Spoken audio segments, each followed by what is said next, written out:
Banage. Owe bikalu ya chimye chi wano Spice. Na 13 January. Banage. This and more. Cricket oval. Amanyinga maji. Nkutidde. Timu nga nene. Mazima. Ayo, nakoze dda nempumulamu. Patandise kumaja sawa 2. Wasose kulya biki? Ngale tunakola rehearsals. Nywa ku mazzi. Manya mazzi ga Spice. Kasanganywa. Mbakwala. Bade mai walidde kalo. Kubanga ze simanyiga na mazina ge muzina gano okuba nti mu lubuto china mu wadde. Yeah, of course twagala energy. Yeah. Ka Spice. Aha. Kalaba kati. Yes. Olabika buto. Buto? Banage zo olwo mu dresses nengamba kati akuze naye kati ate abantu sanze ka Spice. Ebyadala. Atika omubiri ngukuuma ngezaako okulaba nga mba mu shape. Tukenga 13 ng'amanyi kyekyo, akabiri kyekyo. Nyina wentuuse nenjagala okukwatako bino byonna abadansa nga bafuna omukisa bino naye nga si byange. Tofaayo tujja kuwa olunaku olulojje weeyagale. By the way, abagamba nti simanyi kuzina nyenda funa omukisa ozinira okuyigira wano. Studio Spice yagiteekawo. Kiwedde tuli waka tetulina atugoba tukola paka we tukooyera ojja kujja oyige tukuyigiriza abaana tubalina waneeno. Ekyo mukiwulidde. So twogera 13 January. Yes. Weeteeseteeso Spice okusokera ddala eri abawagizi. Ne bw'ngamba show yankya ssaawa eno nkuweerawo. Osumulula busumuluzi. Because tuli 98% ready. Ebbiri tuzibalekeddeyo. Naye nga tuli ready because twatandika mangu nnyo. Ebintu byange always mbitandika mangu because mba njagala nkola ekisinga. Wetutunuulira show ey'amanyi yali ku Freedom City nga tulumba cricket oval oba okola rehearsals ki ekikujja mu bongo? Anange abantu baali bangi ate ku luno ndoozi omukisa tugulina buli omu agenda kubeera ng'alaba show tewali agenda kumisinga ekifo tekigenda tulimitinga kuba wali ekifo kyatulimitinga mu bintu bingi nnyo. Sawa zaali emu ng'abali ebweru ate basinga abali munda emu baali bagana kugala show nga bantu bazirika 11 show yali ejjudde nga bagaddewo emiryango kuba abantu bakeera ssaawa 3 ku makya ssaawa 3 tuli sound check nga abantu basimbye line nga batugobayo tuveeyo abantu bayingire. Tugenda kuyingira ssaawa mmeka? Ffe tuggulawo era mangu as early as like kubanga it's a big place twagala tugenda kubeerayo ne bouncing castles kubanze Spice for everyone. N'abato abaana bato ate last time akanyego kaali kangi naye ku luno tujja ne side y'abaana bazadde bagadde okujjako n'abaana baabwe tuli mu holidays mugende mu bouncing castles abaana banyumire ice cream nabichi face painting then akawungeza ate ndonge esumulule abayimbi bwe bali of course mikwano gyange bajja kuba bamperekerako tukuba zi surprise z'abaana abaveebwe kuba oyimbi n'abantu kati bangi tujja kuba tukiraba kati sitera kubyogera era mbasuulako obusuuzi surprise because surprise nyuma nnyo nojjanga osuubira bingi ate era n'okola kino okifuna. Lwaki watuyiyemu abasajja akasirira ejjula abakyala nga batweyagalira nene abasajja nga bakayimba nkutidde naye abakyala bakiyisiriza ayaya justice abakyala tujanjawazaamu ensonga era bantu mye nkugambe nti bwebale kasirira ejjula mwebale kusimba mwebale kawagira olimba luno lubadde ku training okumala emyezi 2 nakati it's trending #1 for the past 2 months oba oli awo nga lubanga oluvaawo ne lugenda mu namba 2 ne ludda mu #1 mwebale ddu wagira bambi I didn't really expect this much love for the song kubanga nze nalunyumirwa nenga sirowooza nti mujja ddunyumirwa nga bwe ndunyumirwa nali sikisuubira honestly kuyimba nga mpulira nawe okiyitirizaamu konti kano kaffe kyanyumira naye nga simanyi nti nno naali eyo anaalufiringa naye nkubuulira mu show ze mbaddeko kubanga show nazikendeeza kati mbadde sikyayimbayimba nga netekeratekera January nga 13 naye yonna gye nyimbyeko ewamu otuuka ne bagamba kaddemu nga tebakakuta. Ate naye babuza abakyala muli abasajja ne tudda bali tuti. N'abasajja kati kakubuulire eri omusajja nga tali regular era nga oba omufunyi olina mukwata nga kyatika. Omusajja? Gye bali. Nanze ndowooza. Simanyi mukyala we amanyi. Okay. Yes, because byakola biba byanjawulo si wa bulijjo. By the way, si kyangu okusanga omuntu akolera. Si kyangu because buli omu alina engeri ye, buli omu alina byayagala. Kati nawe kenyini olina okugamba nti nange siri wa bulijjo, so osanga naawe atali regular ne mukwatagana nga kitambula. So mpisa mukwe ennaku zo zino kati ezisembayo kubanga tubalira ennaku ku ngalo.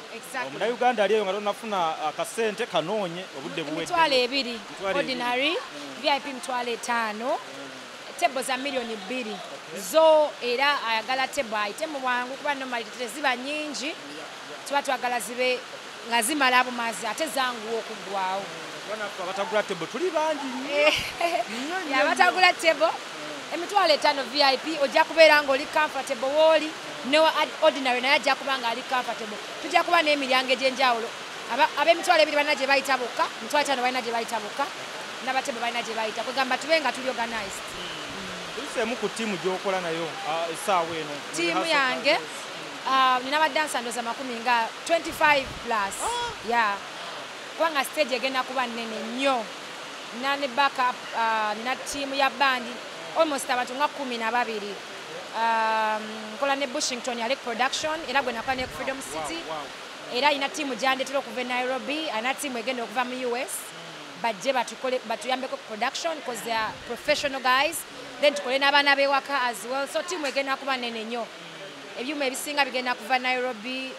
Team sound engineers bagenda kuva US. Obalete bagire ekintu sound ayitemu webale nnyo mu kisaawe wonna. Bajje beegate n'abaana baffe abawano bakikwasaganya. Michael Wuma yakwasaganya production ya band.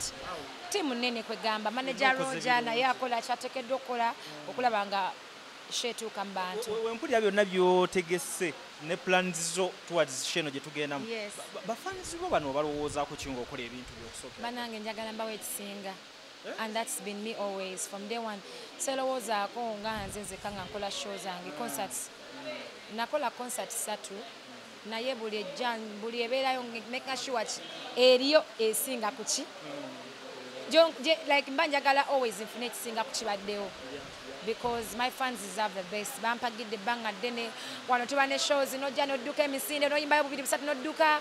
Kati wano mba njagala banfune nzenna banjote buliro. Bafansizo ki kyoyinza obbagamba mu mbeera eno kati nti ennaku tusigazza ntono? Ekisookera ddala mwebale kunjagala, mwebale kumpagira, mwebale kwagira buyimba bwange bwonna bwendeeta. Mba ndi awo nga kano mukalaza omukwano ne kali. Mwebale nnyo. Ekirala Mukama bankuumire mu sizoni eno si byangu mubimanyi. Mwekuume tuyite mu nnaku enkulu nga buli omu mulamu. Nga buli omu afisizaawo akasente akagenda okujja e Lugogo nga 13. Ate era mwongere ofuna mu mirimu gyammwe. Mbaagala nnyo. Nja kuba mbalinze e Lugogo mbategekedde ekisinga nga bulijjo bwe nkikola.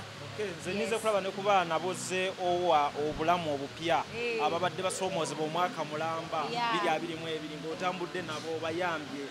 Ndowooza tujja balabako era ebimu ku bintu ensonga ezigenda okubeera enkulu ku concert yange eno be baana abaliko obulemu. Yes, because nina kyemplanninga nga concert ewedde tulina eyo gye tuteekateekera abaana bano okubajja wansi eyo gye batalina buyambi, gye batalina ddagala, okubaako amaka gye tubateeka. So eno concert yange njagala nnyo nkuba omulanga Mukama wanabanyambye abantu bonna abanajja mu concert. At least bwe majja avaawo ng'ategedde omwana aliko obulemu kyategeeza eri eggwanga nti naye mwana ng'abalala, because nze naba endabyeko ng'alina embeera gy'alimu nolowooza batayogera oba talisekako mu bulamu, naye omuteeka mu bulamu bwagwana ng'abaana abalala omulaba ng'ali lively nnyo. So I will try to share this information kubanga gwe mulanga gwe njagala okubira abantu abali eyo bakyuse mu ngeri gye bayisaamu abaana bano n'abazadde abalina abaana bano baba embracing babalaga omukwano ng'abaana abalamu era. So yemu ku campaigns engenda okukola mu show eyo. So kitegeeza nti eno show togenda kukoma bukomi kusanyuka naye mulina bye mugenda obanga mu support. Exactly. Tugenda kubako ne supportinga, tugenda bako ne message yetutuusa gye emphasizinga kubanga nze nkubuulira percentage nga 20% kyemmanya abantu abanajja mu show yange eriyo abalina abaana abaliko obulemu. So wova wano odda mu gym odda wenva wano ngenda mu gym mama byonna nze naye before gym naye byengenda recordinga mu studio ebigenda obeera part of the production ne producer wange owa show bannange mbakoola mbayita abafaanyi bange ba Spice Gadgets mwenna nga 13 January nkiddamu tugenda beera Lugogo Capitone bulijjo abeerayo ng'atukwatira ebyakabi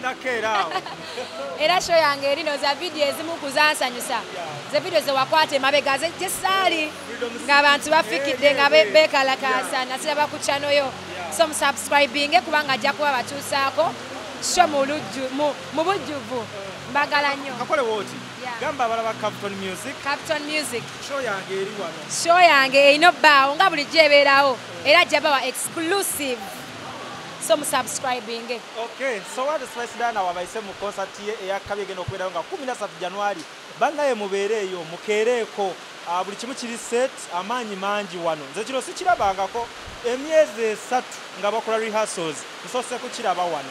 So Spice Dana yeetegese kimala baganda wange mujje mubeerewo ekino beere nga mukikwasaganya bulungi abaana abawala bonna bali set nga ye mubalabye era nga n'olw'embeera eno ngenda kubanga ate njogerako ne producer Bushington small time ate tubeere nga tumanya producer yeetegesa atya. Producer saba kwogerako naawe ekigambo kimu bibiri mu nteekateeka ya show nga weekyafaanana eya Spice Diana. Producer Bushington ogamba otya abantu obulamu bwo? Si bubi ngezaako tuyiya. Okay, myezi 3 nga mukola rehearsals. Gigenda myezi 3 nga twatandika September.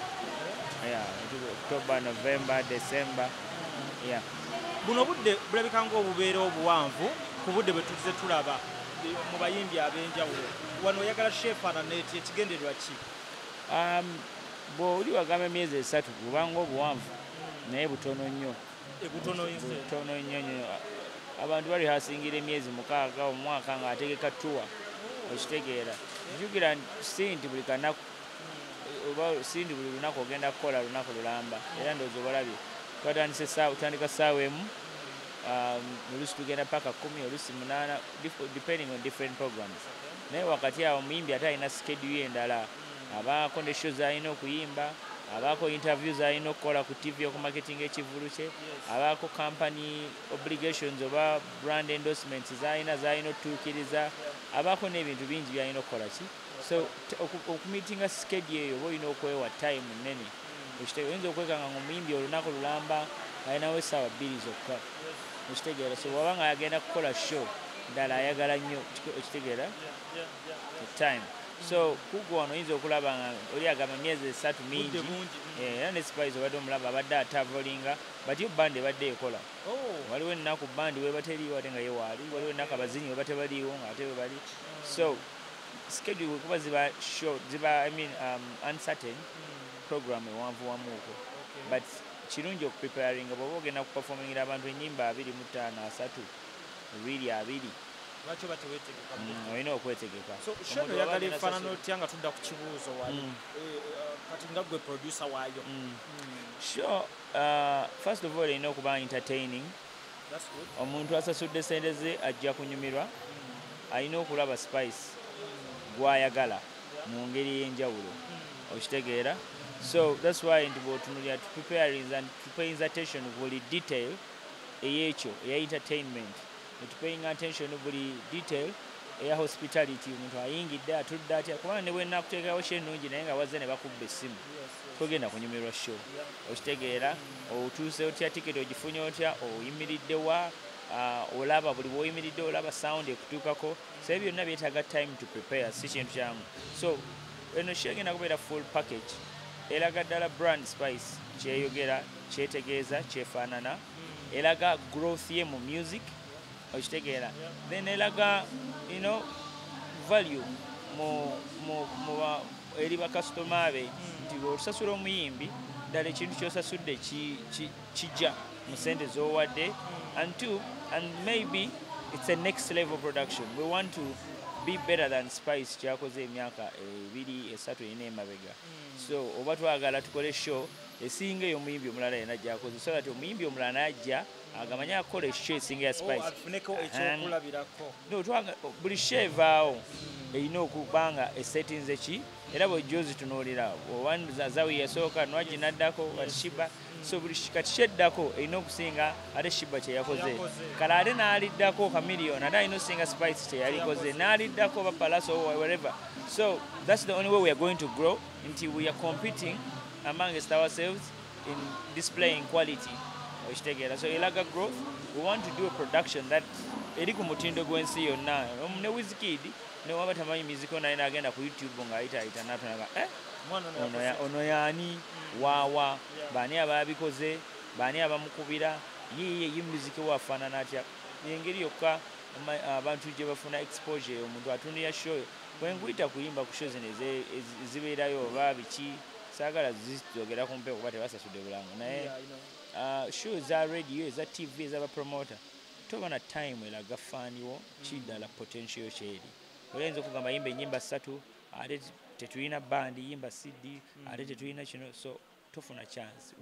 Zino concert zikuwa chance gw'okulaga ddala kyoyina eri bafaani be, era bafaani bo taba tazze kulaba muyimbi mulala kubanga alina time abazze kutunuulira gwe. Nga njogera katono ku ekyo ky'osembeddeko, faani abazze kulaba muyimbi nga Spice. Spice tugenda musulira ku stage sawa meka ye ng'omuntu, then n'engeri gy'agenda okutambulamu ku stage. For now, tentative program, obviously, and it is subject to conclusion. Nga tusembedde naye twali tusuubira by sawa 2 Spice ajja kubeera ku stage. Sawa 2 ez'ekiro naye nga yo show ennyini ejjatandika ssaawa 1 waliwo ebijja osookawo, then omuyimbi ayinza okuyinyirirako ku 1 kitundu oba ku 2.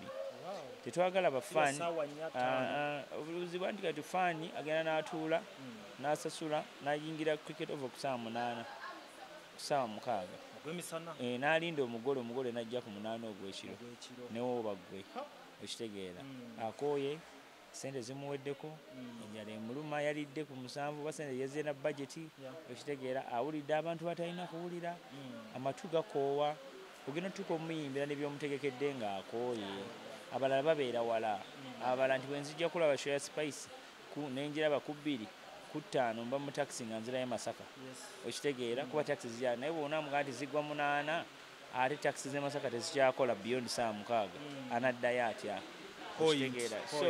So bino byonna biplayinga within ne regulations za cricket oval tolina ssuuka ssaawa ki, so bw'olwawo okutandika mu budde wuyo agenda kuyimba ennyimba 2-25 bw'olwawo okutandika ku budde ogenda maliriza programu yo girwashinze olimba lwe waliyimbye n'oyimbira bafaani wakugamba lutuddiremu oba lutukyusizeemu kati olukubye ekidanda lituwemu acoustic kakaka mutuwulire ekyo tojja sobola kukikola because time ono vaawo jjukira alina mikwano gye egimuwerekerako giyinza okujja nagyo nga girina okuyitako gisanyuse ku bantu girage support before you know nga time abalemye okitegeera abasponsa bwe basaba obulango ono wagamba ki, so bintu bingi ebyetaagisa okukola mu show, but for us we have programmed in the show nga ya 3 hours non-stop nga za Spice ezisaawa 3 nga za Spice okitegeera. Otubala Spice ng'omuyimbi alina music mungi era omuwadde obudde obumala, but agenda alina abayimbi mikwano gye bangi ogenda kuzannya otya nabaawo. Anti buli muyimbi agenda okuyimba ku eno show omugole mwennyini aba yamukontaktinze, Spice mwennyini aba yamukubidde essimu n'agamba muganda wange olwa kino ne kino ne kino jangu siima ojja okole ki oba onyimbireko oba onsanyusize ku bafaani bange. Si nti kiri kityanzije ate kikyo nkyogera ku mpewo tekijja kubeera bwe kityo okitegeera nti si byakuyitirawo nti ne Spice bali wali tubayiteko tuleke tudde wano nedda. Era abayimbi abo bonna baba communicatingidde dda balina okujja bakole rehearsal bakole sound check bababuulire essaawa ze bayimba ennyimba ziri mmeka ennyimba tuziwulirize tutegeere omugambe nti luno oluyimba lwo lulungi naye ku show ng'eno mulimu abaana abato oyinza obutaluyimba naye luyinza okuba nga mukwano gwa Spice nga ate baawukana brands zaawukana nti gojja ku stage naye ojja n'ekyambala bwekiti nedda tekijja kukola kubanga amataala gaffe gafaanana bwe gati. So guidelines ezo bazibawe obutasobola kumesinga up mbaga ya munnaabwe. So omanyi okusupportinga omuyimbi munno, yes, bw'omuyimbirako it is support. N'ebintu bingi byosobola okukola, osobola okugula table, osobola omulangirako, osobola okujja mu rehearsal nga zino n'omuwa moral support, n'omoral boosting, n'omuwa advice, n'owuliriza n'engeri gya approaching ebintu n'omugana naye kana akabadi ndowooza kayite wano okitegeera. Osobola okusalawo okumuvuga ku olwo okitegeera bintu bingi. Support ali mu ngeri nyingi. It can be emotional, it can be financial, it can be physical, it can be musical okitegeera. If you're not chosen to sing, ayinza okubeera because kiri strategic in different aspects. Spines ayinza okuba nga maybe engeri gyalina sho nyingi ate mwena tajja batika ku stage emu, maybe gwakwagala Jinja, maybe gwakwagala Masaka, maybe okitegeera because abayimbi bonna tebagenda kuyimba naye alina bya packaginze nga ye, oba ayinza okuba nga alina engeri gyayagala mu show ye nga gwe oli omuyimbi wakabi naye nga brand new music tebiresonatinga in that time okitegeera. So it depends on her. Abayimbi baana abasazeewo bamwerekereko baperforming. We are ready to work with those people and we hope nabo bali ready okukolagana naffe because my God laba ogenda n'ofuna line up y'abayimbi. Abayimbi bayimba ebintu byanjawulo, engeri gyo EQingamu osengekamu microphone ya Camilio si engeri gyosengekamu ya Juliana okitegeera. Naye Juliana bw'asookayo ate Camilio najja kujaga yongeza microphone okitegeera. Ate Camilio bw'asookayo ate Juliana ajja kujaga microphone gisala ekwate ewaawala nnyo okitegeera because tebali mu ranges ezimu. Now kigambo sound check kyo kisingira obukulu. Buli omu najja ne bamukola bw'oba otuuka ku stage mic yo eriwo nti eno ya Bebe Cool, eno ya Disnuts, eno ya Wizo, eno ya Liam Voice, eno ya King Saha. So ne mutabana kubanga setting emu eyinza okutta show ezo zi feeds obulya ku obuntu ne buyitaayita okitegeera byonoona show. Abantu basanyuse naye omuntu tebamuwulira microphone because teya preparing nze. So byonna is preparation. That's why olaba tutandise emyezi esatu kwetegeka ebintu byonna ebigote biraze muba musobola okukola ki obihandolinga.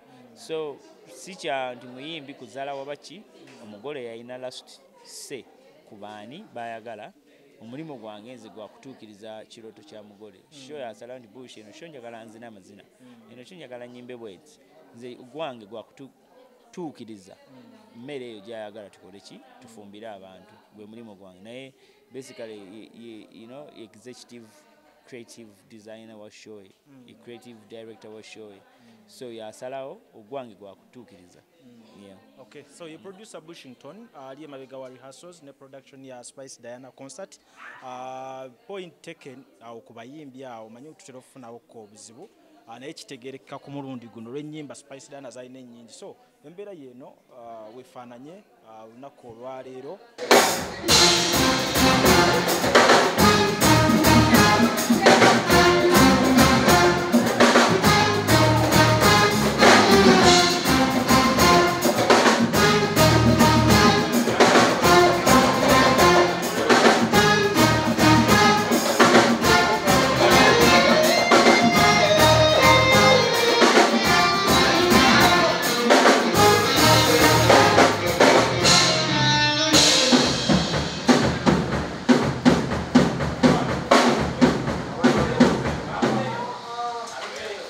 Amanya gange nze Nsuuga Mustafa nkola ne Alihira Holdings era ndowooza abantu abaziba tukubira bagenda olaba nga yenze yennyini bwe balaba mu video ate nze gwe balabye ku site yaabwe. Biodigester kirabise nti kati abantu batandise okukkiriza nti gwe mulembe oguliko. Kituufu eno Biodigester era emigaso gyayo egigirimu gyagenda ofuna. Ekisooka tagenda keera lunaku agambe nti bannange septic yajjudde nti nno ajjaleta ekimotoka ate kimuggyako ssente ng'olwedde yagizimba. So Biodigester tegenda keera ku makya nti ejjudde. So nawe nkityo ogwo mugaso gwe gusinga kubanga eri gundi yaffe twagikolanga naye ate era still ng'ejja n'ekulya lwa nsonga nti ebeera etuuka n'ejjula. So etuuka ng'esigala ekulya wadde nga ate wagiteekamu ssente yo nnyingi. Ekyokulala nti beauty ye egenda vaayo eya compound nti nno pavers zigenda kuva eri engulu yonna gye mulengera paka eno amazzi era gagenda draininga gano ag'enkuba nga gagenda mu kaala akali ebbali awo nti nno beauty y'olujja egenda vaayo bulungi nnyo. Newe manjagala simbawo muddo kisoboka. N'oba oyagala simbawo muddo ogwo kubanga kati singa owa kamera waffe akulaga nti nno system ogira nti eri wansi fuuti 2 kweno level kwe tuyimiridde wansi fuuti nga 2 so omuddo kakube guyina emirandira gitya guba gujja mmera. Yes, bannange tetukolera bagagga bokka ate era tetusijja bayita baavu omuntu wa wansi omufuna mpola fenna gye tuggwa nange ndi mufuna mpola so sikolera bantu sina kika kye ngamba mbuno nno nkolera baneeno wabula buli omu nga bwozze bwe tukola ki bwe tukwata. Kati Alihira Holdings Uganda Limited tusangibwa Kamoocha Prince Charles Drive plot 45 Kamoocha we wali offices zaffe. Tuyina namba z'amasimu esooka ya Airtel 07017 66992 neya MTN 0789 224230. Abasinga batumanyira mu biodigester kuba bwe tuvudde nnyo mu kamera naye nga baklanti baffe abapya n'abakadde bagenze bakitegeera nti no ne general construction yenna mwetuli.